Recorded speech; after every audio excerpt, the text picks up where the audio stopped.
Tardes, bienvenidos a todo el mundo. Hoy tenemos la oportunidad de disfrutar de dos excepcionales ponentes, una cuestión que es absolutamente de rabiosa actualidad, que luego nos explicarán oportunamente. Antes tenemos la oportunidad de explicar o de comentar un poco lo que nos ha traído aquí, que es la presentación del curso de alta litigación de alta especialización en litigación civil y mercantil de la Escuela de Práctica Jurídica de la Complutense. Este curso nace como vocación de dar servicio a lo que no existe en todo el arco educativo del derecho. Resulta que en un scouting que hicimos de todas las áreas y materias que compone el derecho, nos encontramos con la desagradable opción de que no existía un curso de litigación en todo el panorama educativo. Ante eso, la idea fue reaccionar e intentar crear que los jóvenes abogados, o no tan jóvenes que quieran abordar esta disciplina, pues tengan la oportunidad de conocerlo de primera mano y formarse de una manera mucho más específica. Es cierto que los despachos hemos siempre echado en falta que haya gente que venga con la vocación de litigación y que esa vocación se corresponda con un proceso formativo anterior a la propia práctica que realizamos en las firmas. Para ello hemos contado, o la idea de este curso es contar con un profesorado de absoluto primer nivel y lo enfocamos desde 4 puntos de vista. Vamos a tener a la academia, vamos a tener a los catedráticos y profesores de universidad, que nos van a dar ese punto de vista. Vamos a tener también a la magistratura y para ello contamos, si veis el elenco de profesorado con un amplio número de jueces y magistrados que nos van a servir para ver la versión que tiene que al final decidir sobre nuestra actuación. Por otro lado, vamos a traer también, y hay mucho profesorado de asesoría jurídica, es decir, aquellos que son nuestros clientes, aquellos que ven todo el asunto jurídico desde el punto de vista de negocio, que es verdaderamente fundamental a la hora de afrontar nuestra labor. Y por último, con abogados, con socios de despacho absolutamente renombrados, que llevan muchos años en la profesión y que tienen muchas ganas de enseñar. Este es el propósito que tenemos desde la escuela pública, desde la escuela accesible para todos, a una capacidad que pueda llegar al mayor número de alumnos posible y que el dinero, en este caso, el poder económico, no sea una circunstancia para renunciar a una formación educativa de primer nivel. Este es el ámbito que nos mueve. Por un lado, enseñar la práctica concreta y muy forense de lo que es ir a un juzgado, de lo que es litigar, de cuál es el aspecto en el que batallamos todos los días en tribunales, y por otro lado que sea algo asequible a toda estudiante que quiera perfeccionarse en esta materia. Para ello, como he dicho, lo vamos a enfocar desde un punto de vista muy práctico. Patricia Martínez, que es la coordinadora de cursos, podrá hacer una pequeña descripción de cómo pretendemos hacer toda esta manera práctica. Sí, buenas tardes a todos. Como bien dice Emilio, al final este curso la idea es que sea eminentemente práctico. La idea es que todas las clases se hagan desde un punto de vista de casos reales que hayan podido darse en la práctica tanto del propio profesor que va a dar el curso como que podemos encontrar en la jurisprudencia. La idea es abarcar todos los procedimientos que podemos encontrar en la ley de enjuiciamiento civil y todos aquellos métodos de resolución de conflictos, como la mediación y el arbitraje, que tampoco están dentro de la ley de enjuiciamiento civil, pero que también es el día a día de nuestros casos y de nuestra labor profesional. Y vamos a hacer también un caso transversal desde el inicio, pues a lo mejor desde unas diligencias preliminares hasta la preparación de una demanda, audiencias previas, todo lo que es el procedimiento para que todos los alumnos puedan ver todas las cuestiones más importantes, tanto de estrategia, de cómo enfrentarte a la hora de diseñar una estrategia jurídica, de cómo enfocarlo, hasta incluso oratoria o gestión del estrés. La idea es que salgan de aquí los mejores litigadores del país, que cuando se vayan a enfrentar a su primer juicio o a juicios en los que ya tienen un poco más de enjundia, sepan exactamente cómo cómo defender ante una situación así y puedan desarrollar su carrera profesional de la mejor manera posible. Sí, como decimos, se va a abordar de una manera muy práctica. O sea, habrá no solo la clase didáctica, sino se hará en todas las partes del mundo. Se contará con tutores para poder perfeccionarse, para poder guiarse en esos cursos. Lo cual, bueno, todo lo que lleva aparejado es que al final del curso aquel abogado que ha entrado con ganas de litigar salga con un conocimiento de lo que es la vida real, aprendiendo bueno, desde distintos puntos de vista y podría decir incluso gracias al elenco de profesores que nos acompañan, no, quizá yo no sea la excepción a todo ello, pero de gente con un bagaje y una experiencia absolutamente de primer nivel. Para ello, hoy también, para daros una muestra de cómo es el nivel, vamos a contar con dos profesores que van a ser los ponentes. Ahora los presentará mi compañero y codirector del curso, Jesús María González García, que es catedrático procesal de la Universidad Complutense, de nuestra alma mater, y además es letrado del Tribunal Constitucional y del Consejo, miembro del Consejo del. Es quien llevará la sesión adelante y quien incluso ahora os puede dar también algunas palabras de lo que es el curso, ya que él es otro de los idearios que ha llevado a cabo pues toda esta docencia que vamos a poner por delante en los próximos meses. Recuerdo que empezará en febrero y que durará 150 horas y que será un precio asequible que incluso será compatible con la Fundación Tripartita, con lo cual las posibilidades de acceder al curso son muy, muy, muy amplias. Nada más, ya le dejo el testigo a mi compañero Jesús. Pues muchas gracias. Ante todo, muchas gracias por estar ahí. Emilio y Patricia también, por supuesto. Gracias a todos por estar ahí. Quisiera, antes de comenzar lo que es la parte académica, haceros un par de indicaciones sobre la liturgia que vamos a seguir durante el curso, durante esta sesión de webinar, esta sesión de seminario online. Los que somos académicos lo sabemos bien porque lo usamos mucho con nuestros alumnos y os lo recuerdo a todos. Vamos a, en principio, por aquello del buen flujo de datos, vamos a intentar mantener apagados los micrófonos y las cámaras también, salvo las ponentes que tienen que intervenir. Y si uno quiere formular alguna pregunta, alguna cuestión de interés para que sea respondida, pues tiene que levantar la mano, lo plantea a través del chat y ya está. Y nosotros ya nos encargamos de formular la pregunta. Vamos a tratar de seguir una exposición lo más ágil posible dentro de las dificultades que plantea el sistema de videoconferencia. Y para ello nos hemos planteado pues, mantener un diálogo más que entre nosotros y los ponentes, a través de cuestiones interesantes relativas al objeto de la conferencia, que como sabemos es esta sentencia de 16 de julio del año 2020, esta importante sentencia del Tribunal de Justicia de la Unión Europea. Y a la finalización, yo creo que una vez planteadas las preguntas y contestadas por los ponentes, pues hay tiempo para ello, puesto que el tiempo disponible no es muy amplio, pues formularemos algunas preguntas si son de interés a cualquiera de los que estéis ahí. Insisto, muchas gracias por vuestra asistencia, por vuestro interés. Esperemos que el resultado final responda a las expectativas que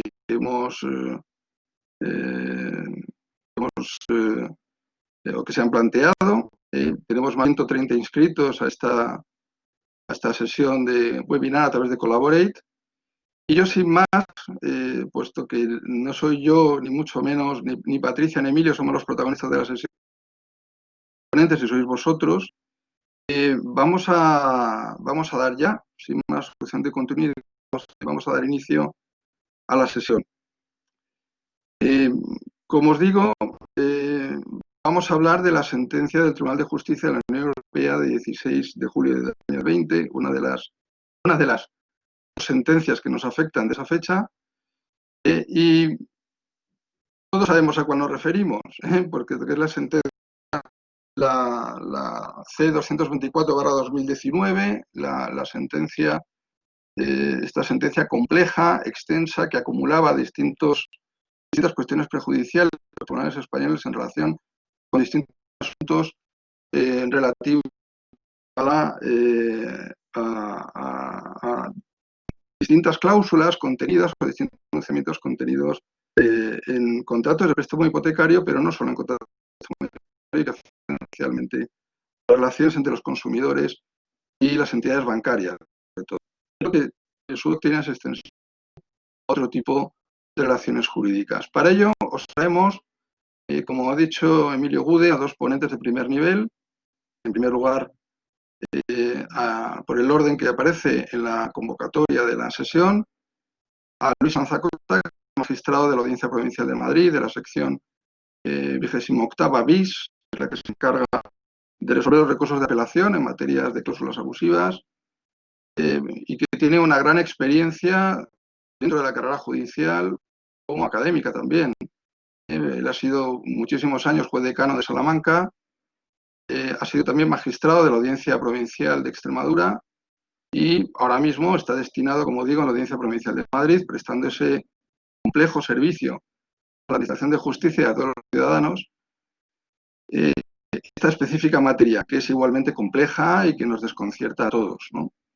Y en segundo lugar, pues, contamos también con un gran procesalista, a pesar de su juventud, aunque no es incompatible lo uno con lo otro, que es Fernando Gascón Inchausti, catedrático de Derecho Procesal de la Universidad Complutense, compañero de departamento, por consiguiente, y asimismo colaborador en el ejercicio de la abogacía, en tareas de la abogacía, como of counsel, y por tanto yo creo que los dos nos pueden aportar una visión panorámica, una versión meta de la compleja problemática, que es lo que dice el título de la sesión, que nos plantea esta sentencia. Vamos a tratar de ir, y eso es una reflexión que a mí siempre me ha interesado en este asunto, de lo particular a lo general. Puesto que el Tribunal de Justicia trata de resolver asuntos concretos, problemas concretos que le plantean los juzgados, los judiciales, no solo juzgados, de la jurisdicción civil, lo que a nosotros nos interesa. Pero desde el caso Asís, yo tengo para mí que se está produciendo un cambio de perspectiva, un cambio de centro de gravedad de lo que es la doctrina en materia procesal civil, especialmente en lo relativo a la ejecución forzosa y la ejecución bancaria, y a las relaciones entre los consumidores, disponentes, los empresarios y, por supuesto, cómo se traduce todo eso tanto en las relaciones privadas como en relaciones de carácter procesal. Por ello, traemos el ejemplo más cercano, el ejemplo palmario que yo creo que es de más interés, que es esta sentencia, pero sin duda a lo largo del debate va a salir la cuestión general de en qué medida es compatible o puede hacer compatible o en qué medida es fácil esa asimilación por parte de los tribunales españoles. Cuando hablo de los tribunales me refiero de la justicia civil, haciéndolo extensivo no solo a los tribunales judiciales, sino por supuesto a los abogados, que son colaboradores fundamentales de la tarea de los tribunales de justicia. ¿En qué medida es fácil asimilar, traducir bien al derecho interno español algunos de los mandatos que nos plantea el Tribunal de Justicia de la Unión Europea? Hecha esa introducción, que es mucho más amplia de lo que yo quisiera, vamos a empezar, si os parece bien, siguiendo el orden de la convocatoria, primero dando la palabra a Luis Sanz, que supongo que tendrá ganas de hablar, porque le gusta hablar y habla bien, y es muy ameno y es muy directo en todas las veces que interviene. Y yo te quisiera formular una pregunta, Luis, y acuérdate del micrófono cuando hablas y la cámara también, para que te podamos ver todos. ¿Cómo ves tú, Luis, en términos generales, qué ha cambiado desde la sentencia de 16 de julio de 2020 en materia, por ejemplo, en materia de costas procesales? Porque no solo se plantea la cuestión de las costas procesales, se plantean otras muchas. ¿Cómo lo ves tú? ¿Realmente ha habido un cambio? ¿Se ha asentado la seguridad jurídica en la materia o está todo más confuso? ¿Cómo afecta esto a los pronunciamientos cuando no hay un vencimiento total y la aplicación del artículo 394 de la Ley de Procedimiento Civil en materia de costas? En fin, estos problemas que os acucian y que os plantean a los tribunales, ¿cómo lo ves y cómo nos lo puedes contar? Buenas tardes. En primer lugar, quiero saber si se me oye y se me ve. Porque yo se no te me oye veo. y se te ve. Yo te veo. Que no me vea y que me oiga casi mejor. Bueno, en primer lugar, muchísimas gracias al profesor González García y al letrado José Méndez por haber contado conmigo, no solo en este curso, sino bueno, haber tenido el honor de inaugurarlo con un insigne procesalista como es la persona el catedrático que me acompaña. Yo soy un juez, esencialmente, aunque es verdad que he estado vinculado y lo sigo estando a la universidad durante muchos años, y eso es lo que vengo a exponer aquí, es decir, a exponer la problemática que se suscita, como dice el título de la cuestión, con respecto a determinadas cuestiones de esta sentencia. No me resisto, y no pretendo pisar con ello al otro ponente, la cuestión, no me resisto a afirmar, él seguro que lo va a explotar o explorar mucho más, en principio el derecho de la Unión no obliga a un tribunal nacional a dejar de aplicar las normas procesales internas. Tendría que ser el legislador nacional el que ponga en su caso remedio a esas deficiencias de la incorporación, en este caso de la Directiva 93, más que naturalmente el juez nacional tiene que procurar alcanzar el fin querido por la directiva, si es posible, mediante la interpretación del derecho interno a la luz de la misma, pero siempre con la limitación de los principios generales del derecho y, en particular, el principio de la seguridad jurídica, no pudiendo servir de base para una interpretación contra el eje del derecho nacional. Verán cómo es interesante esta aportación en alguna de las dos cuestiones que esencialmente yo voy a tratar, aunque, por supuesto, estoy abierto en el debate a todas ellas.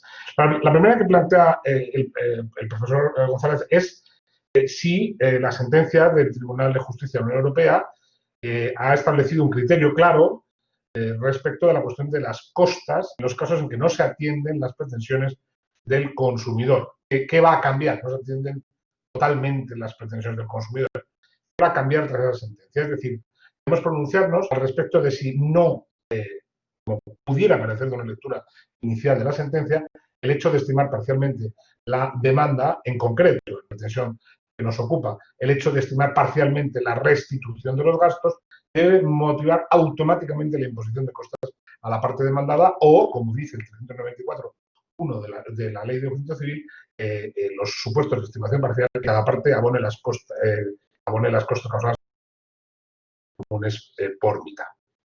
En la sentencia del Tribunal de Justicia empieza por decir que la distribución de las costas en un proceso judicial pertenece a la autonomía total de los Estados miembros, pero dice, añade, y esto es muy importante, que solo esto es así si se respetan los principios de equivalencia y de efectividad. El principio de equivalencia se respeta en este caso, sobre eso no hay discusión, porque no puede decirse que el contenido del artículo 394 de la Ley de Justicia Civil discrimine en función, eso es lo que quiere decir, ese principio de que se aplique el derecho interno o el derecho de la Unión.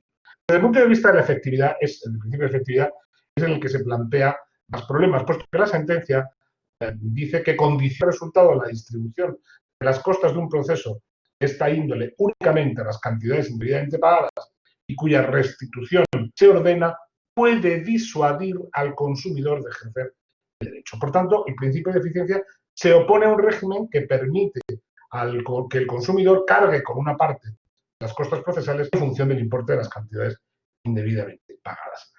Esto significa que a partir de la sentencia, en todos los litigios, sea cual fuere la estimación de la pretensión del actor en estos supuestos, y hablo del conflicto, que es la restitución, que sea cual fuere la estimación, por nimia e insignificante que fuere, debe conducir a la condena en costas a la demandada. La respuesta, ya lo adelanto desde mi punto de vista, porque es un tema muy controvertido, es que no. Tenemos que partir del artículo 394, que, como hemos dicho, establece que cada parte abona las costas, sufre las costas causadas a su estancia y las comunes por mitad, con las excepciones de la temeridad y de que la estimación de la demanda es sustancial. Y yo creo que aquí, precisamente,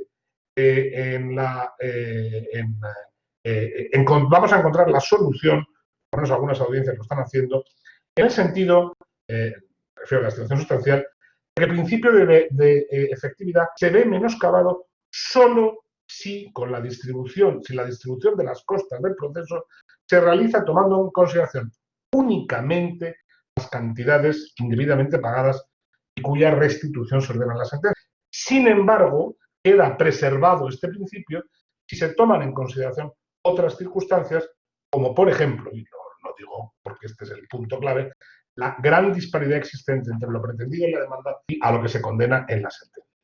En ese sentido, algunas audiencias, como la de Barcelona, en sentencia del 29 de septiembre de 2020, de la sección 15, establece que la solución o la interpretación que ellos hacen de la sentencia, que es coincidente con la mía, pasa por ampliar, como mucho, el ámbito de la estimación sustancial, pero no por operar de esa suerte automática a la que antes hacemos referencia, que por nimia insignificante que fuera la estimación de la pretensión actora, se debieran imponer las costas a parte de. No creo que la sentencia del TJUE imponga esa condena automática, y no lo creo porque si así fuera, creo que estaría gravemente afectado tanto a la seguridad jurídica, emanada de una norma, el 394, que no olvidemos, a partir de las cuales las partes han fijado su posición en el proceso, y se vería, y esto es más grave todavía, seriamente perjudicado el derecho de defensa del demandado, dado que se sanciona con la condena en costas su oposición incluso a una pretensión general o mayoritariamente infundada. Eso, sin embargo, no significa que la sentencia del TJUE no tenga ninguna relevancia. La tiene desde la perspectiva de que obliga, desde mi humilde punto de vista, y hay algunas audiencias que ya están diciendo, esta cuestión a ensanchar el ámbito de la estimación sustancial. Para eso es muy importante centrarnos en la importancia de la restitución. Muchas demandas ponen de manifiesto que el consumidor lo que realmente quiere es la nulidad de la cláusula. Y parece como que la restitución fuera una cosa objetiva o irrelevante. Bueno, yo niego esa mayor. Yo creo que la pretensión restitutoria tiene una enorme relevancia. Es más, es la que justifica el interés legítimo del consumidor y la legitimación para ejercitar la acción. A partir de aquí, yo creo que pueden darse dos situaciones, y ya termino de responder a esta pregunta que nos hacía el profesor González. En primer lugar, si como consecuencia de la declaración de la nulidad de la cláusula de gastos se estima en parte la pretensión restitutoria, llevando a cabo un reparto equilibrado de las cantidades aportadas por el consumidor, y esta es la novedad de la sentencia del TJUE, el principio de efectividad determinará que las costas se impongan a pesar de esa estimación parcial a favor de la entidad de crédito. Ahora bien, si por el contrario la pretensión restitutoria se desestima íntegramente, y por supuesto también en los casos en que se estimara una cantidad poco significativa respecto del total reclamado, habrá que aplicar la regla del 394.2. Más que nada porque en estos casos además la oposición está absolutamente justificada y no podría ser sancionada por la condena de costas. Esta yo creo que es la interpretación más correcta, porque de otro modo, manteniendo la posición de la condena en costas por insignificante que fuera la estimación parcial, creo que el proceso se convertiría en un fin en sí mismo y la condena en costas en el objetivo principal perseguido, lo que no podremos o lo que no debemos permitir. Por lo tanto, hay que ver que para resolver esta cuestión, y así lo estamos haciendo en la Audiencia de Madrid, aunque no es oculto que hay criterios divergentes y que probablemente no sería raro que terminara en una sentencia de pleno de toda la audiencia, hay que ver la discordancia entre el importe de la reclamación y el de la condena. La divergencia no solo desde el punto de vista cuantitativo, sino desde el punto de vista conceptual. Lo digo porque en la mayoría de los supuestos, sobre todo la Audiencia de Madrid, que está resolviendo pues, con un atraso importante, a pesar del impulso que le hemos dado en estos dos últimos años, cuando se rechaza la principal partida objeto de la demanda, que es la del impuesto, y aquí hay también una desestimación conceptual. Y por último, ¿qué papel juega? Muy rápidamente. La sentencia del 20 del 9 del 2020 del Tribunal Supremo, que se suele invocar por los letrados como justificativa de la imposición automática de las costas. Desde mi punto de vista, ninguno. Y no juega ninguno Porque esa sentencia, como la sentencia de pleno del 4 de julio del 2007, no sirve para resolver el conflicto que estamos analizando, sino para resolver los supuestos de la estimación total, no parcial, de la demanda con apreciación de las serias dudas de derecho, en las que efectivamente el Tribunal Supremo ha venido planteando la necesidad de imposición de costas a la demanda. Y por último, ya para terminar, ¿significaría en todo caso esto, en la línea de lo que apuntaba al principio, la necesidad de modificar el artículo 394.2 de la Ley de Enjuiciamiento Civil? Pues yo creo que tampoco. Yo creo que el 394 tiene las suficientes salvedades, sobre todo la estimación sustancial, para acomodarse al derecho de la Unión. Pero no lo creo yo, lo cree la propia Comisión Europea en las observaciones que formuló con ocasión de las cuestiones prejudiciales que dieron lugar a la sentencia, en la que se dice que una reforma del mentado precepto no es precisa, pues el criterio del vencimiento, tal y como se plasma en la norma, no parece a priori particularmente irrazonable ni disuasorio, máximo cuando el propio precepto, como decíamos, permite las válvulas de escape de la posible imposición de costas en determinados supuestos. Por tanto, el ejercicio de acciones, dice la Comisión Europea, ante los tribunales conlleva necesariamente, en mayor o menor medida, un cierto riesgo, y con los condicionantes que les he expuesto antes, ese riesgo es asumible y puede defenderse la postura en los casos en los que he dicho de que una estimación parcial, no obstante la sentencia ante juez, no suponga la imposición de costas a la demanda. Pues muchas gracias tu concreción a la pregunta, tu claridad. Entiendo entonces que no. Esa es lo que tu respuesta es negativa. La verdad es que es cierto que la sentencia dice lo que dices, y a mí me llama la atención muchas veces que a veces los tribunales consideran, los tribunales y los abogados a veces tienen una percepción diferente de la condena en costas. Los tribunales lo ven como un factor de disuasión y los abogados lo ven como un estímulo para litigar, ¿no? La condena en costas, y más en materia de consumidores lo estamos viendo con frecuencia. Yo no sé, Emilio, si te parece, por mantener más un tono de diálogo que de monólogo, si te parece, podemos dar la palabra a Fernando Gascón ahora. Jesús. Bueno, pues vamos a hacerlo así. Fernando, si te parece, ya le he presentado antes a Fernando Gascón, es catedrático de la Universidad Complutense, es el de Hammersmith, es un buenísimo procesalista, autor prolífico, gran profesor, muy, muy querido por sus alumnos, y pues yo creo que cumple de Fernando las cualidades buscadas y queridas en este seminario online. Así que yo te voy a no sé si repetirte la misma pregunta, pero a mí me interesaba sobre todo, sin perjuicio de que tú entres también en la cuestión de las costas de la que ya nos ha hablado Luis Sanz, desde una perspectiva académica, y tú que te conoces muy bien todo el derecho más reciente en materia procesal civil del Tribunal de Justicia, ¿cómo ves tú la influencia que está teniendo el derecho de la Unión Europea sobre el derecho procesal nacional, español en general, de cada uno de los países? A mí, yo claro, veo la sentencia y sin entrar, no discuto su calidad y su competencia de sus autores, pero claro, me llama la atención, y probablemente por mi ignorancia, pues la composición del tribunal, me refiero a la composición heterogénea, juristas de muy diversas naciones, de muy diversas tradiciones jurídicas, tienen que interpretar las normas de un Estado nacional, cómo se acomodan al derecho de la Unión. Por tanto, me interesaría mucho que nos participaras a todos, cómo lo ves tú, y luego si quieres entrar también en la cuestión de las cosas. Así que nada, te cedo la palabra. Muchísimas gracias, Jesús. Muchísimas gracias, Emilio. Bueno, pues a los moderadores por estar ahí, por ocuparse de gestionar una sesión compleja con tanto auditorio. Por supuesto, muchas gracias a la Escuela de Práctica Jurídica, que es la que ha tomado la iniciativa de que exista este seminario en la red. Y sobre todo, muchísimas gracias a las decenas de personas que veo que están conectadas al seminario, pues porque son las 7:30 de la tarde, es un día entre semana. En general, a estas horas a muchos les gusta dar por cerrado la parte laboral del día y empezar una parte un poco más satisfactoria y, bueno, pues estar aquí, o que estén aquí escuchándome y escuchando a Luis Sanz Acosta, evidentemente pues es motivo de satisfacción, de humilde satisfacción, porque espero estar a la altura de las expectativas, por supuesto.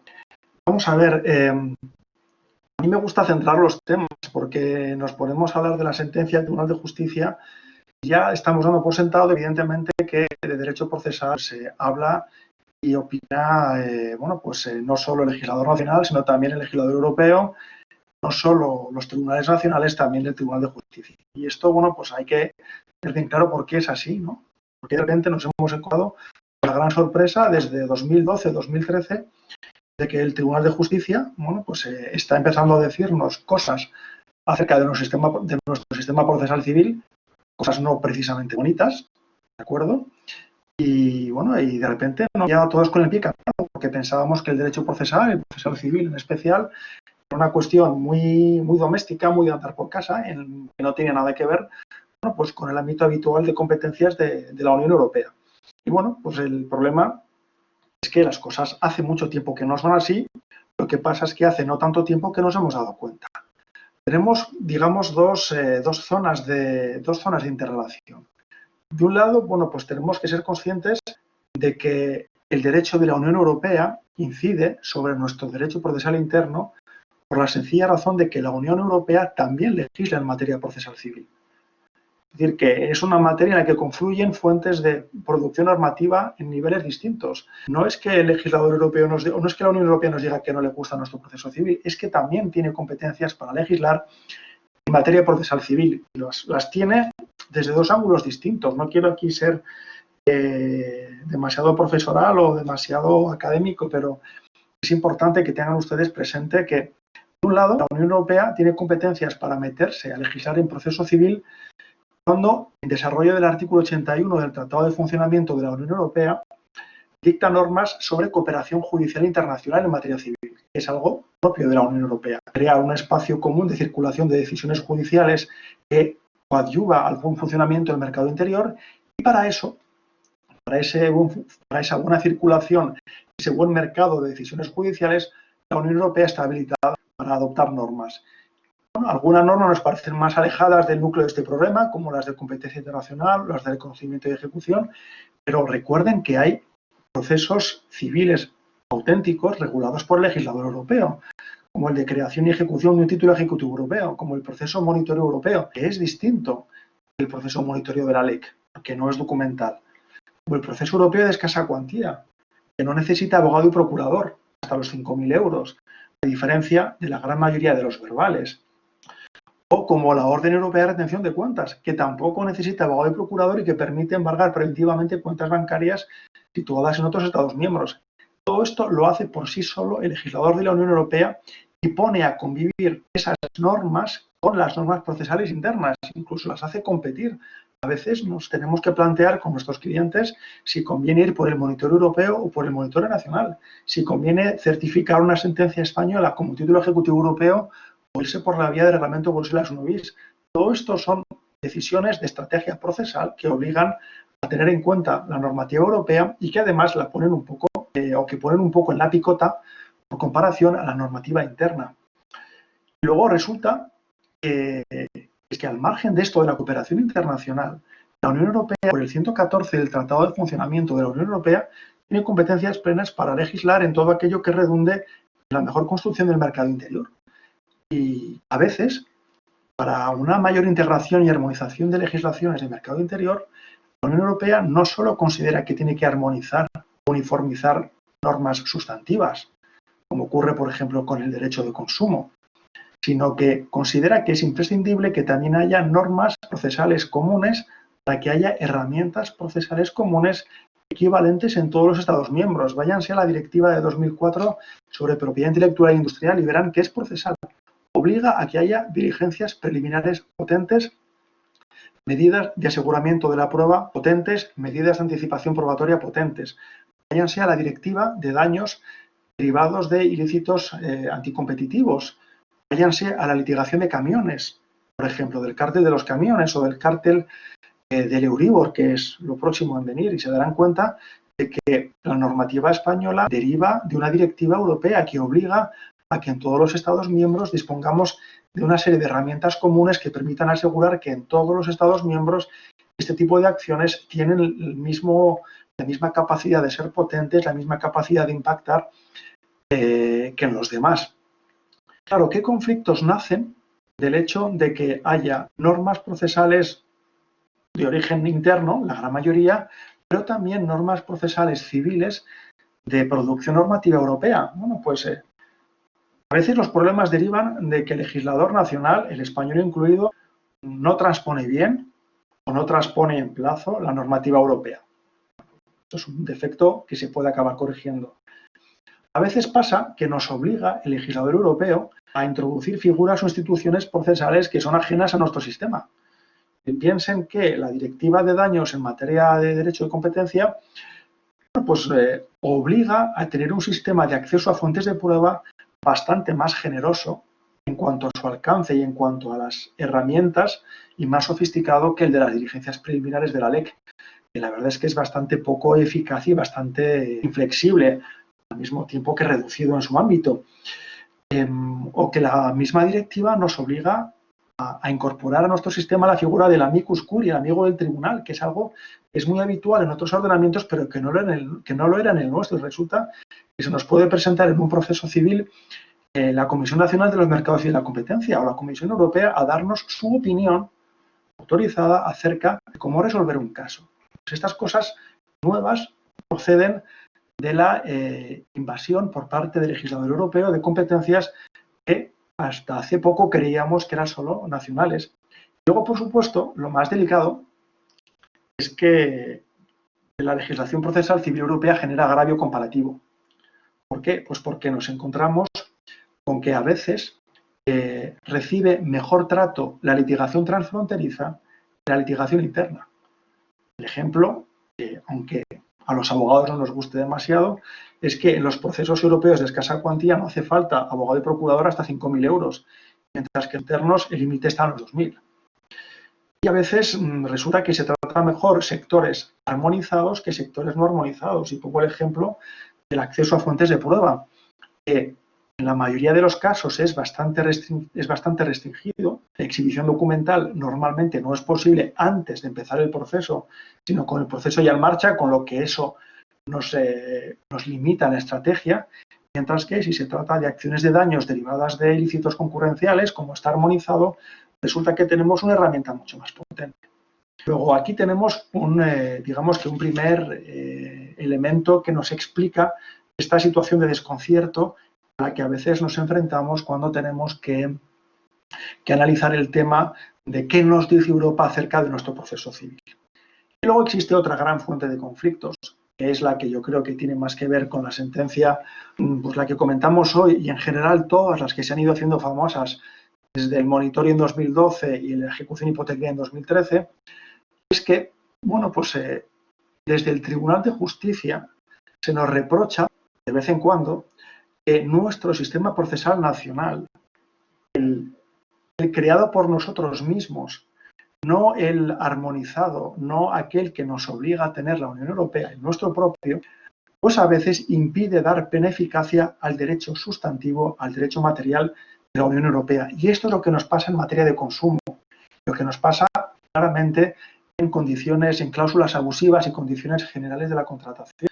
Parece que el Tribunal de Justicia, parece que Luxemburgo nos está diciendo que nuestro sistema procesal civil no vale o no vale del todo para dar plena eficacia a la directiva sobre cláusulas abusivas y, por tanto, a la normativa interna de transposición de esa directiva, pero no solo a cláusulas abusivas. Un caso muy famoso, Duarte Hueros, tenía que ver con la directiva sobre garantías en bienes de consumo. Es decir, que no es solo el ámbito de las cláusulas abusivas, sino que el potencial para que nos saquen los colores, pretendan sacar los colores acerca de cómo de eficaz es nuestro sistema procesal interno a la hora de dar eficacia, de dar plena satisfacción a exigencias de derecho material de la Unión Europea, se plantea en muchos ámbitos. ¿De acuerdo? Y yo, antes de callarme durante un rato y dejarle al moderador pues, ejercer su rol como tal. Sí que quería abundar en una serie de ideas en relación con esto segundo, que es lo que de verdad posiblemente explique el título del seminario de hoy y explique la preocupación que motive que muchos de ustedes hayan decidido dedicar una parte de su tarde y de su tiempo libre a estar presentes, aunque sea virtualmente, en esta sesión. Vamos a ver, yo aquí tengo una serie de ideas desde hace un cierto tiempo que quiero compartir con ustedes. No están muy sistematizadas, pero sí que creo que es importante tenerlas en la cabeza cuando uno se enfrenta a esto. La primera sería de índole general, ¿no? En materia de consumo, muchos de los problemas de los que se nos ha ido hablando, que han ido saliendo en los medios de comunicación, no son realmente procesales, sino que son problemas materiales. En muchos casos, lo que nos está diciendo el Tribunal de Justicia es que nuestro ordenamiento, nuestra praxis judicial, está interpretando incorrectamente normas materiales y nos está diciendo cómo tenemos que entender qué es abusivo, qué no es abusivo, qué es transparente, qué no es transparente. Por tanto, a veces bajo la etiqueta de problemas procesales o de convivencia entre sistemas procesales, lo que tenemos son problemas que tienen que ver con derecho sustantivo. Segunda idea en relación con esto, nunca se nos puede olvidar que las normas procesales son normas instrumentales. Eso no quiere decir que sean de segundo nivel, ni mucho menos, son igual de importantes que las materiales, pero son instrumentales. Y son instrumentales del derecho material que están llamadas a tutelar y aplicar. ¿Y qué es lo que nos pasa? Pues que muchas, o lo que nos está diciendo el Tribunal de Justicia, interpretando el derecho de la Unión Europea, es que muchas normas materiales, sobre todo en materia de consumo, no son normas civiles ordinarias disponibles, sino que son normas imperativas de orden público.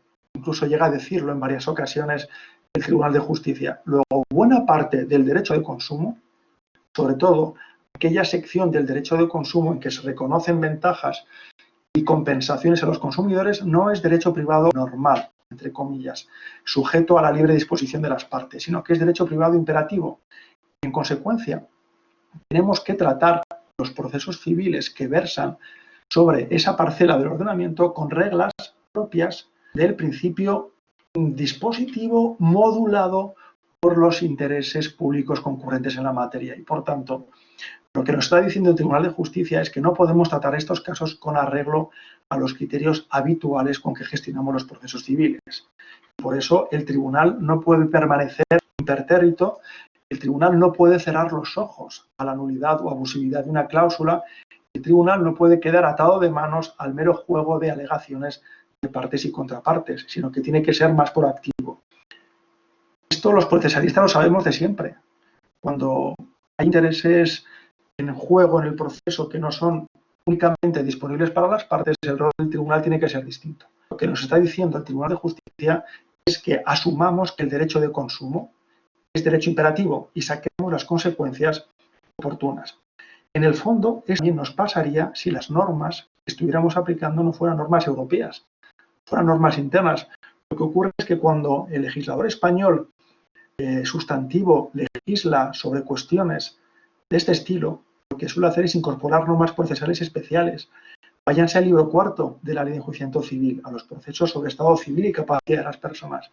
Y verán que hay el propio legislador consciente de que tiene entre manos bienes jurídicos distintos de los puramente disponibles, pues limita las renuncias, limita los allanamientos, controla las transacciones, da poderes de oficio al tribunal. ¿Por qué? Bueno, pues porque sabe lo que tiene que hacer para adecuar la herramienta procesal al tipo de derechos tutelados. Lo que nos falta en derecho de consumo es posiblemente ser plenamente conscientes de esto. Más ideas. Y lamento estar extendiéndome en esto, pero casi, luego yo creo que cuando termine queda todo abierto para el debate, ¿no? No hay un modelo procesal europeo. Es decir, la Unión Europea no tiene un modelo acerca de cómo tiene que ser un proceso civil que nos esté pretendiendo imponer de tapadillo a través de las sentencias en que nos tira de las orejas y reprocha que nuestro sistema procesal no es respetuoso con las garantías derivadas del principio de plena efectividad del derecho de la Unión Europea. No lo es, también tira de las orejas a los ordenamientos de otros países y por otros motivos. digamos que no tiene en mente cómo debería ser un proceso civil y nos pretende imponerlo. Simplemente lo que quiere es que ciertas normas sustantivas que ella misma considera que son de primer nivel, de primer rango, reciban la máxima aplicación posible. Los medios están en nuestra mano.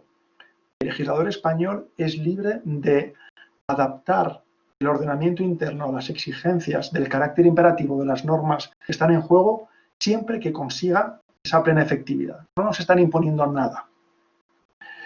Y a partir de aquí, bueno, pues ya más apreciaciones o más desahogos, ¿no? Yo advierto en la sentencia de julio de 2020, igual que en muchas otras, los tribunales de primera instancia están utilizando la cuestión prejudicial ante el Tribunal de Justicia pues para cuestionar muchas veces no solo ya el ordenamiento interno, sino también la propia jurisprudencia del Tribunal Supremo, y no solo el derecho positivo. Es decir, que si se fijan en la sentencia de julio de 2020, lo que está criticando el tribunal, los juzgados que proponen la cuestión, no es ya solo lo que dice la ley positiva en materias diversas, materiales y procesales, sino cómo la viene interpretando el Tribunal Supremo. Si no me gusta el sistema de fuentes y no me gusta que la jurisprudencia del Tribunal Supremo a la postre sea la que acabe valiendo, bueno, pues me acudo haga el símil al primo de Zumosol, al Tribunal de Luxemburgo, y bueno, pues le cuento las cosas para que el Tribunal de Luxemburgo hasta cierto punto desautorice al Tribunal Supremo y me dé la respuesta que yo como juzgado de primera instancia quiero escuchar. Esto no es siempre así, pero hay un cierto punto de esto en el modo en que se formulan algunas cuestiones prejudiciales. ¿Por qué? Bueno, pues porque algunas cuestiones prejudiciales parten de una representación o una descripción de nuestro sistema procesal civil que no se ajusta a la realidad ni de la ley ni de la praxis jurisprudencial. Y eso a mí me parece que es hacer un poco de manipulación del propio Tribunal de Justicia. Vamos a ver, lo ha dicho quien me ha precedido en el uso de la palabra, lo ha dicho Luis Sanz. En esta sentencia, en relación con la condena en costas, parece que, según nuestro ordenamiento, cualquier discordancia entre lo pedido y lo obtenido determina que no haya nunca condena en costas. Y así lo cuenta el juzgado de primera instancia. Claro, si esto lo escucha el Tribunal de Justicia, se lleva las manos a la cabeza porque piensa, efectivamente, si resulta que te equivocas en unos pocos céntimos, en unos pocos euros, a la hora de cuantificar las cantidades cuya restitución pretendes, y resulta que por eso ya te quedas sin condena en costas, resulta que la ley procesal española es disuasoria de la tutela de los consumidores, ataca el principio de efectividad. Claro, si no le cuentas que no la ley, pero sí la jurisprudencia modula la no condena en costas en vencimiento parcial con la doctrina de la estimación sustancial, el cuadro es distinto.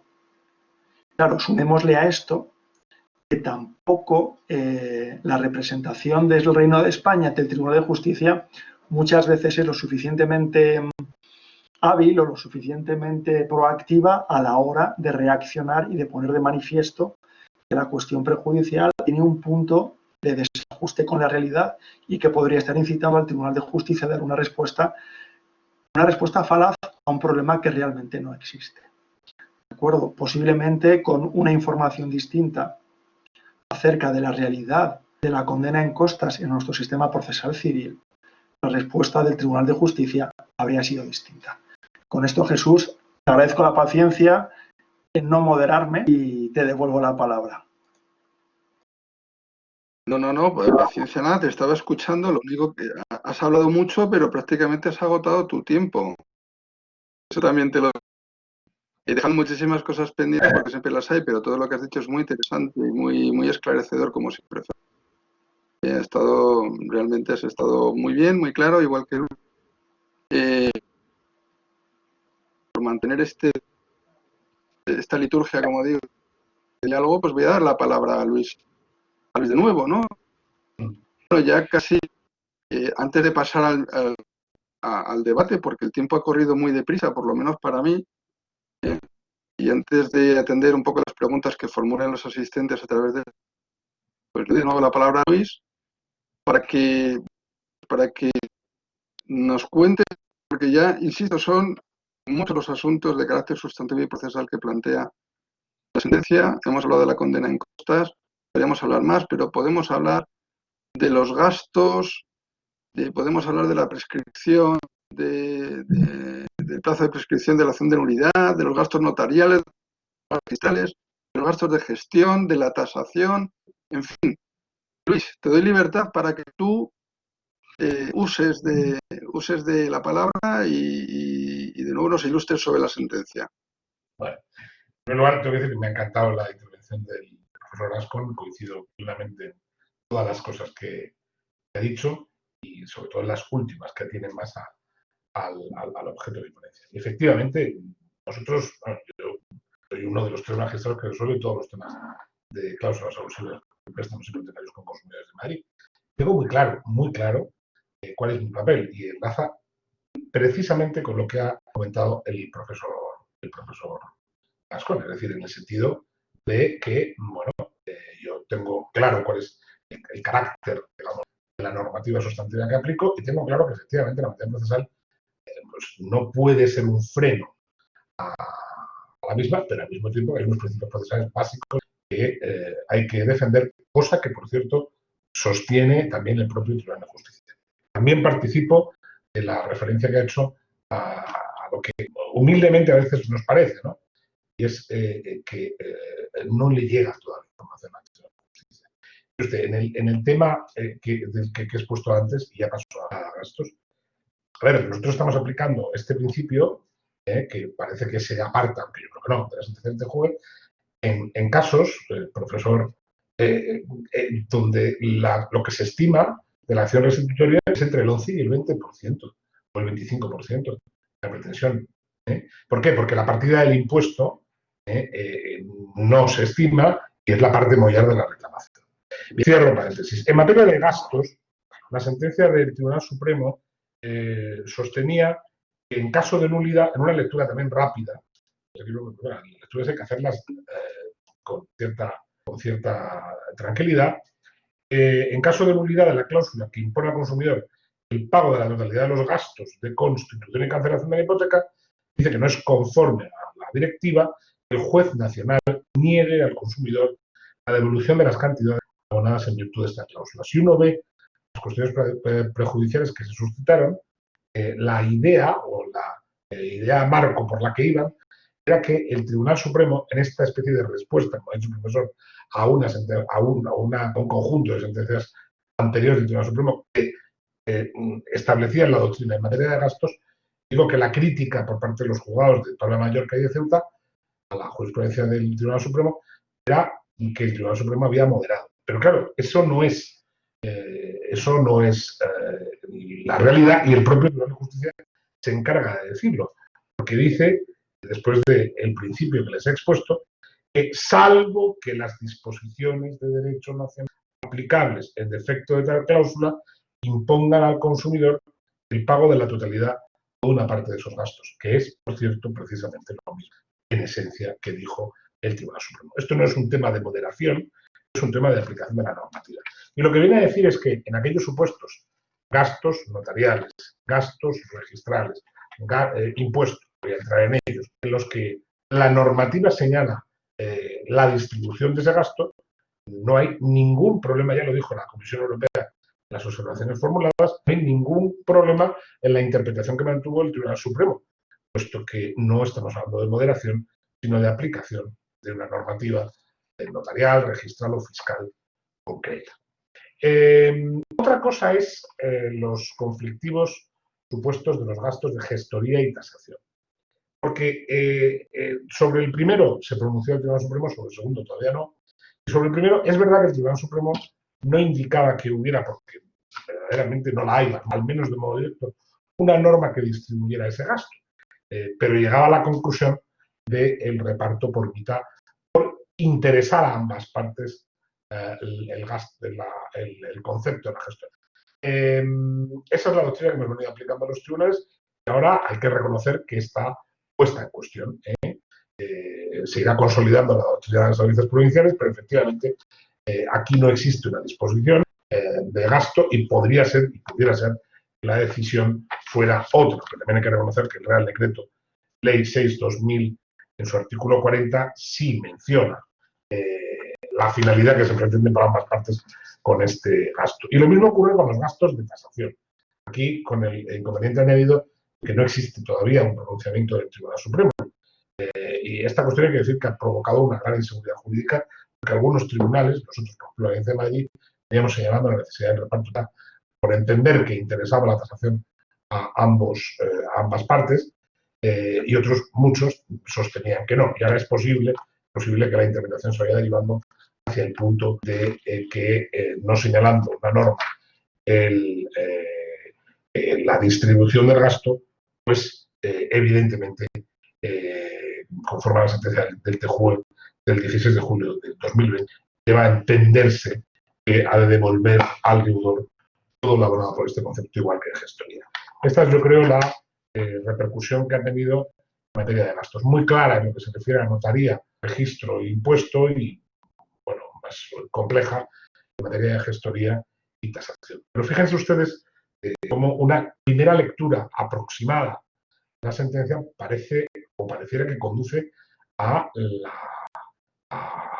pronunciamiento de que todos los gastos deben ser asumidos por el prestatario. Y la lectura más atenta de la sentencia del TJUE, que ese no es el criterio ni del TJUE ni de la comisión previamente que se mantuvo, sino que se entendía que la distribución del gasto, cuando está sustentada en una norma de derecho nacional, es un criterio perfectamente razonable de decidir la cuestión jurídica suscitada.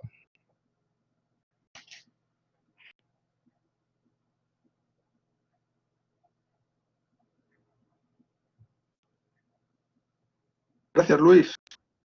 Estaba activando el micrófono y escuchándote. Gracias, Luis. Yo no sé si Fernando quiere añadir algo a lo que ha dicho Luis en relación con los gastos de notaría, de gestoría, de registro, o no. ¿Quieres añadir algo más? Te damos el derecho a decir la última palabra. ¿Quieres? Bueno, sí, tengo mi pequeño reloj, sé que me quedan un par de minutos, Jesús. Y no, yo simplemente quería abundar en algo que dijo Luis en la primera parte de su intervención, y que en el fondo también se ve con lo que está diciendo ahora, ¿no? Es este juego de cuestiones prejudiciales, y es que resulta que nos tenemos que poner a interpretar sentencias del Tribunal de Justicia que se supone que tienen valor interpretativo. Es decir, los tribunales nacionales acudimos al TJUE a que nos resuelva dudas interpretativas. El TJUE nos contesta con sentencias tan abiertas que en el fondo tenemos que interpretarlas. De hecho, como ha explicado el propio Luis, están interpretando en la práctica lo que dice la sentencia en materia de costas. Y lo están haciendo en materia de gastos, porque al final resulta que lo que viene a decir el Tribunal de Justicia es que interprete usted en el caso concreto si hay abusividad o no, si hay desproporción o no la hay. En el fondo, está devolviendo la pelota con una elegancia tremenda, habiendo dictado una sentencia en la que hace mucha referencia a toda su propia doctrina, pero en el fondo yo creo que el Tribunal de Justicia ya empieza a estar harto de que le preguntemos todo y que le hagamos preguntas que en el fondo son, hasta cierto punto, si esto fuera un debate interno, de legalidad ordinaria, no de legalidad europea. Mire, interprete usted su ordenamiento, valore usted las circunstancias del caso y decida usted si esto es o no es abusivo. Las pautas interpretativas ya las tiene desde hace años. Hace años tenía sentido que me preguntaran porque no estaba claro cómo veía el Tribunal de Justicia, es decir, el órgano judicial de la Unión Europea, creadora de la norma europea, el significado de esas normas. Hace tiempo que lo tenemos claro y nos estamos encontrando con que constantemente las sentencias del Tribunal de Justicia tienen mucho de devolución de la cuestión al Tribunal Nacional remitente para que conteste a la luz de las circunstancias del caso concreto, teniendo en cuenta la doctrina general, que no se innova, sino que se reitera. Nada más. Bueno, muchas gracias, Fernando. Gracias por tus palabras. Son las 8:01 por mi reloj, con lo cual yo, aunque sé que tenemos ese regusto amargo de que queremos más, pero hemos dejado exhausto al auditorio, creo yo, con vuestra intervención. muy amena, a pesar de la complejidad siempre de la materia procesal y más si la vinculamos con la doctrina del Tribunal de Justicia de la Unión Europea. Pero sí tenemos que al menos dejar un espacio a responder alguna cuestión, alguna pregunta. Y aprovecho que tenemos uno de los asistentes, que os ha planteado un par de preguntas. Mario Martín está presente. Pues voy a plantear por lo menos preguntas, aunque tal y como las formula, creo que el destinatario es más Luis Sanz que Fernando, pero Fernando también puede participar, por supuesto. Yo en principio me da la impresión de que es un caso práctico que suena mucho a caso real. Entonces yo lo pregunto y Luis, pues probablemente tengas acceso a ella también, a la pregunta. Estoy leyendo. ¿Estás leyendo? Yo la leo en alto y me limito a moderar. ¿No? ¿Vale? Pregunta práctica. Demanda de ejercicio de la acción de nulidad y restitución de cantidades en la que se reclaman 250 euros de gestoría, 300 de notario y 150 de registro de la propiedad. Pero también la tasación del inmueble por importe de 400 euros. Si se estima, por ejemplo, la restitución de la tasación, procedería primero la condena en costas por estimación sustancial, segundo por la existencia de serias dudas, tercero no procedería, punto suspensivo. Esa es la cuestión. Esto, don Mario, es lo que hay de mi libro, que es por supuesto muy concreto, y yo me voy a remitir, sin ánimo de eludir la cuestión, me voy a remitir a lo que le he dicho antes. Es decir,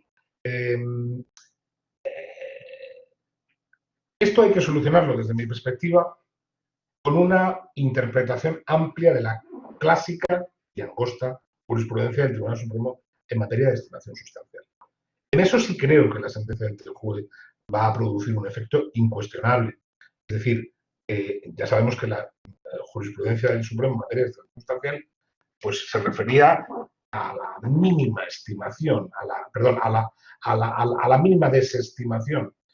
Pero aquí, como hemos expuesto antes, tiene el TJUE ha aportado un dato desde la perspectiva del principio de los principios comunitarios, y ese dato yo creo que puede interpretarse como lo hace la Audiencia de Barcelona. Usted, si la estimación de la pretensión es minúscula, y no hablo de la nulidad, ya he hablado antes de que aunque la nulidad se estime, estamos hablando de la restitución, que para mí es muy importante, sé que muchos letrados ponen el acento en la nulidad, pero yo no entiendo cómo don Manuel, don Benito, doña Basilia plantea la reclamación solamente por darse el lujo de que haya un pronunciamiento declarativo en una sentencia. No, lo que quiere es recobrar el dinero que pagó en su momento, ¿no? Y desde esa perspectiva, pues se trata simplemente de fijar dos criterios muy claros. Si la restitución, si la estimación es pequeña, y lo era en los supuestos en los que también se reclamaba el impuesto, creo que el ejemplo con mucha habilidad ya no lo introduce. Si es pequeña, si anda en torno del 10, 20, 30%, creo que las costas no se impondrán al banco. Creo que no se deberían imponer al banco, pero que cada parte debe soportar las costas y las comunes por mitad, como dice el 194. Sin embargo, este es el matiz respecto a la doctrina de estimación sustancial, si como mínimo hay un equilibrio en el acogimiento de la pretensión, digamos en el entorno de la mitad de la pretensión restitutoria, creo que para acomodar a los principios comunitarios lo correcto sería la de que las costas se impusieran al banco. No le he contestado con las cuentas que usted me hace, primero porque soy de letras, segundo porque tendría que coger una calculadora, pero yo creo que más o menos el criterio que le he dado pues, vale para resolver la cuestión. También tengo que decir que esta decisión que le comento es discutida, muy discutida, en el ámbito de la jurisprudencia y de la jurisprudencia, de la llamada jurisprudencia menor, de la doctrina de las sentencias provinciales. Estoy absolutamente convencido de que pronto el Tribunal Supremo va a dictar una sentencia, estoy seguro, en la que resuelva el tema de la tasación, que quedó aparcado y que no ha entrado en el mismo, y luego, como ha hecho con el IRPH, como hizo con otra serie de grandes sentencias del TJUE, acomode la jurisprudencia del Tribunal Supremo a la nueva realidad de la sentencia del juez y resolverá sin duda esta cuestión también. Muchas gracias, Luis. Una coda final en la pregunta, no sé si la lees en el chat o Mario. ¿Te consideras satisfecho ya con la respuesta o quieres más? ¿Quieres más? Gracias, Mario. Bueno, pues muchas gracias, Fernando. Yo no sé si tú quieres decir algo al respecto o no.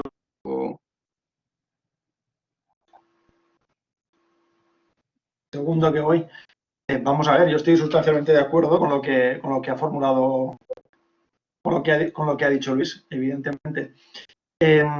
A mí la cuestión es si cuando estamos con gastos y hablamos de estimación sustancial de la pretensión de restitución, ese carácter sustancial se mide cuantitativamente o por partidas.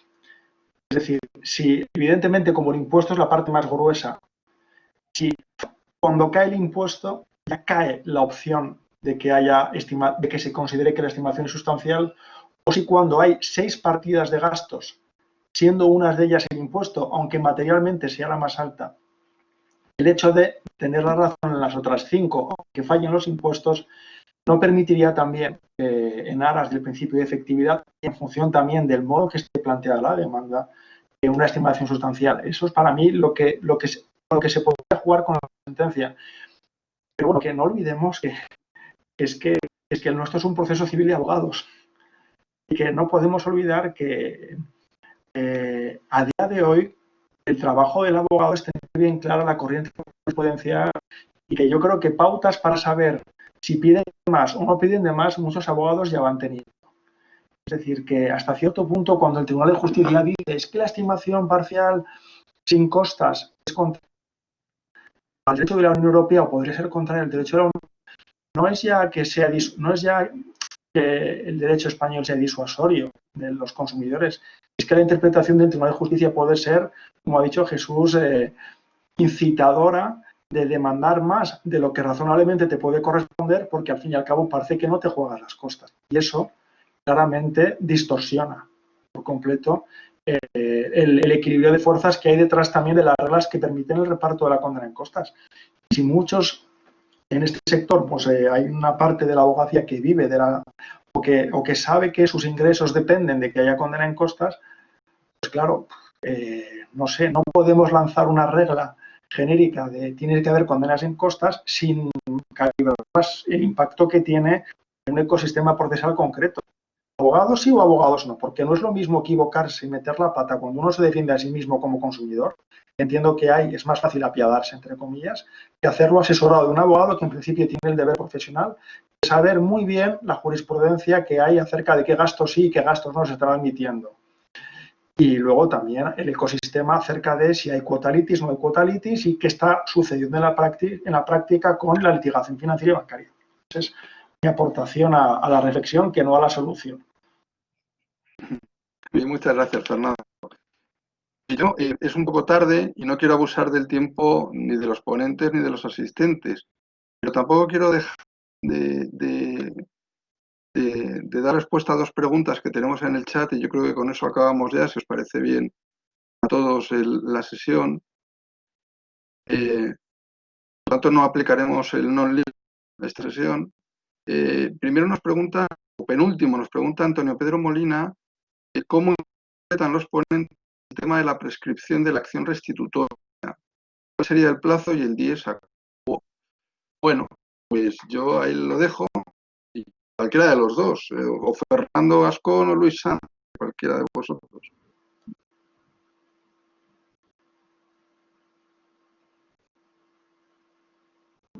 Venga, Fernando, por ejemplo. Y se lava las manos. El Tribunal de Justicia se lava las manos. Luis, ¿dónde? No te vemos. Respeto que sea la sabia opinión del profesor. No. Aquí ha sido que mi micrófono se ha conectado antes que el tuyo, Luis, nada más. No tengo ningún problema. Yo creo que se lava las manos. Podemos decir, como la otra va dirigida a Fernando. Pues esta Luis, la suya. Pues está Luis, si te parece, Luis, esta. Creí que la última para Fernando. lavaba las manos era yo, por eso contestaba No, se lava el Tribunal de Justicia. No, tú no, Luis, por supuesto. El Tribunal de Justicia se lava las manos y te dice que, hombre, que no sea demasiado corto y que empiece a correr cuando de verdad el consumidor lo sepa. Es que bien. Esto es teoría de la legislación, primer curso. Sí, sí. Yo creo que aquí el TJUE tenía que haber entrado más a la cuestión y hace una especie de vuelo no muy rasante y deja las cosas muy abiertas. Y de hecho, las audiencias provinciales todavía no tienen opinión coincidente y tendrá que ser una vez más. Ya el tema de la prescripción era un tema muy polémico en esta materia.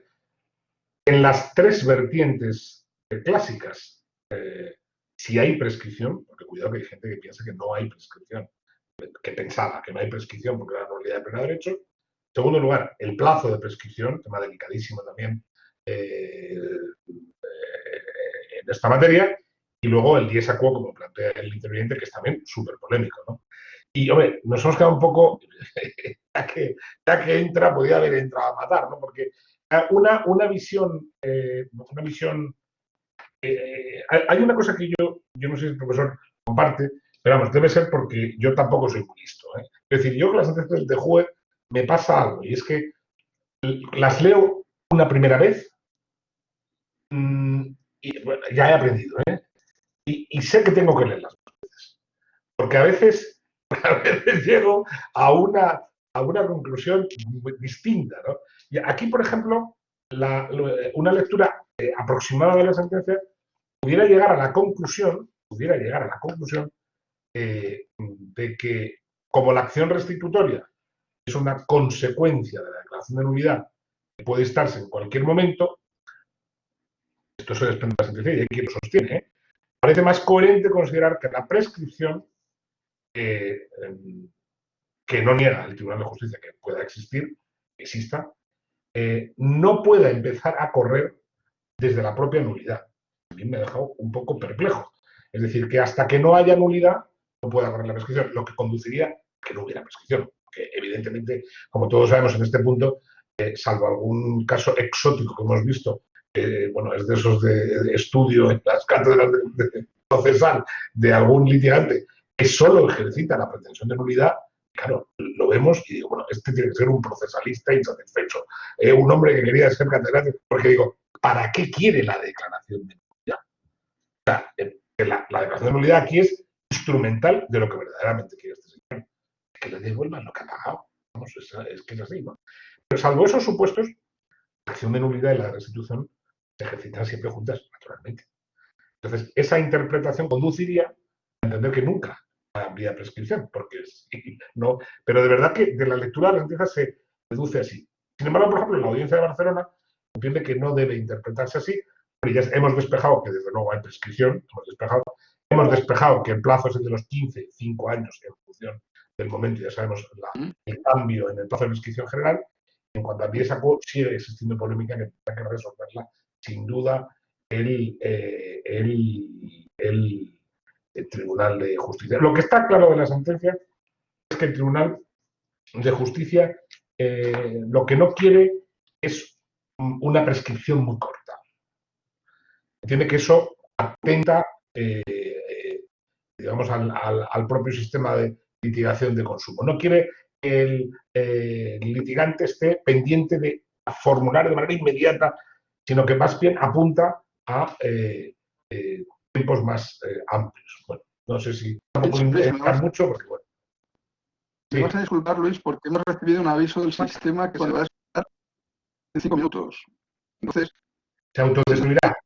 Se autodestruirá y nos desconectaremos todos. Entonces, si puedes acabar rápidamente y lamentándolo por Enrique Valles, que era el autor de la expediente periodística, vamos a aplicar el tilde non liquid, Enrique, abusando de la confianza y casi exabrupto a poner fin a la sesión porque si no, no podemos despedir.